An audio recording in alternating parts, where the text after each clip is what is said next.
Story ലീഫിൻ്റെ പുതിയൊരു വീഡിയോയിലേക്ക് സ്വാഗതം.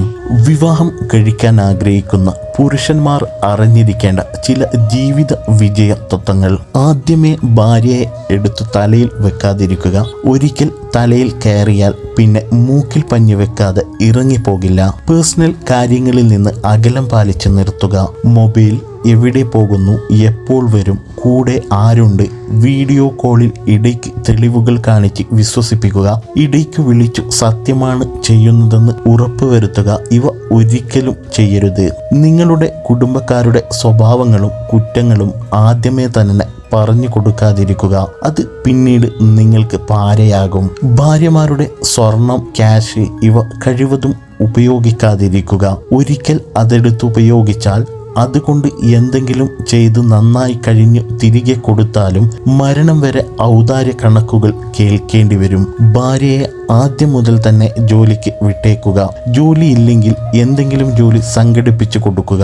അതുവഴി അനാവശ്യ കഥകൾ മെനയലും പരദൂഷണം പറച്ചിലും അമ്മായിയമ്മ നാത്തൂൻ പോരുകളും ഭാഗികമായോ പൂർണ്ണമായോ കുറയ്ക്കാം.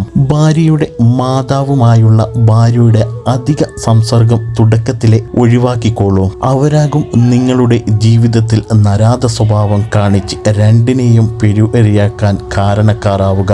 അമിത ബുദ്ധിയുടെയും വിവരക്കേടിന്റെയും ഉപദേശത്തിന്റെയും നിറകൂടമാണ്. ആഴ്ചയിലൊരിക്കൽ സിനിമ, ഹോട്ടൽ ഫുഡ്, ഔട്ടിംഗ്, മാസത്തിൽ ഒരു ഡ്രസ്സ് ഇവ വാങ്ങിക്കൊടുക്കുക വഴി നിങ്ങൾ സ്നേഹവും ആത്മാർത്ഥതയുടെയും കെയറിങ്ങിൻ്റെയും കലവറയാണെന്ന് ഇടയ്ക്ക് ബോധ്യപ്പെടുത്തി കൊടുത്തു കൊണ്ടിരിക്കുക വഴി സ്നേഹമില്ലാത്തവൻ എന്ന പരാതി ഒരു പരിധിവരെ ഒഴിവാക്കാൻ സാധിക്കും. മുൻ പ്രണയവും ചുറ്റിക്കളികളും ഒന്നും പറയാതിരിക്കുക. ഇതുവഴി ഫോൺ നിരീക്ഷണ വലയത്തിൽ നിന്നും ഭാഗികമായി രക്ഷപ്പെടാം. നിങ്ങളുടെ കുടുംബക്കാരെ ഭാര്യ എന്തും പറയും, പക്ഷേ അവരുടെ കുടുംബത്തെ തൊട്ടുള്ള കളി ഒരിക്കലും അവർ സഹിക്കില്ല. കിട്ടുന്ന ശമ്പളത്തെ പറ്റി ഒരിക്കലും സത്യം പറയുകയോ സമ്പാദിക്കാൻ അവരെ മാത്രമായി ഏൽപ്പിക്കുകയോ ചെയ്യരുത്. എന്ത് കഴിക്കണം, കുടിക്കണം എന്നൊക്കെയുള്ള കാര്യങ്ങളും ഇനിമേൽ നിങ്ങൾക്ക് തീരുമാനിക്കാൻ പാടുള്ളതല്ല.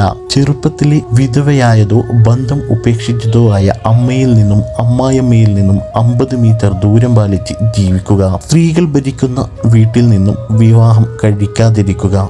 ആ വീട്ടിൽ പുരുഷന്റെ വാക്കുകൾക്ക് വിലയുണ്ടാകില്ല. ആ വീട്ടിലെ കുട്ടികൾക്ക് അച്ഛനോട് ബഹുമാനവും കാണില്ല. സാമ്പത്തികമായോ ഉയർന്ന കുലമഹിമയോ പറയുന്നവരുമായി വിവാഹം കഴിക്കരുത്. തുല്യതയുള്ളവർ തമ്മിൽ മാത്രമാണ് വിവാഹം നടത്തേണ്ടത്. വിദ്യാഭ്യാസം കുറഞ്ഞവർ വിദ്യാഭ്യാസം കൂടിയ വീട്ടുകാരുമായും വിവാഹബന്ധം സ്ഥാപിക്കാതിരിക്കുക. ഈ വ്യവസ്ഥകളെല്ലാം പാലിക്കാൻ നിങ്ങൾ ശാരീരികമായും മാനസികമായും സാമ്പത്തികമായും തയ്യാറെങ്കിൽ മാത്രം വിവാഹിതനാകുക.